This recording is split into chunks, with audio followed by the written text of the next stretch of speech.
मकर संक्रांतीच्या तुम्हाला खूप खूप शुभेच्छा। आज आहे मकर संक्रांती, त्यासाठी मी तीळ आणि शेंगदाण्यापासून लाडू बनवते। ते कसे बनवायचे ना ते मी तुम्हाला सांगते।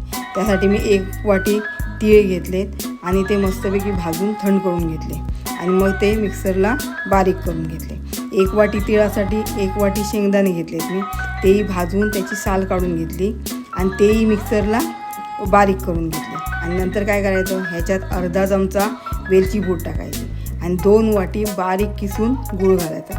हा सुद्धा गूळ मात्र साधाच वापरायचा, इथं चिकीचा गूळ वापरायचा नाही। हे सगळं एकत्र करायचं आणि हे मिश्रण ना पुन्हा मिक्सरमधून फिरून घ्यायचं आणि नंतर ते एका ताटात घ्यायचं आणि अगदी छोटे छोटे मस्तपैकी गोल लाडू बनवायचे। या लाडवासाठी ना गुळाचा पाक करावा लागत ना गुळ वितळवावा लागत, अगदी झटकेपट हे लाडू तयार होतात। मी अगदी अर्ध्या तासात हे लाडू बनवले।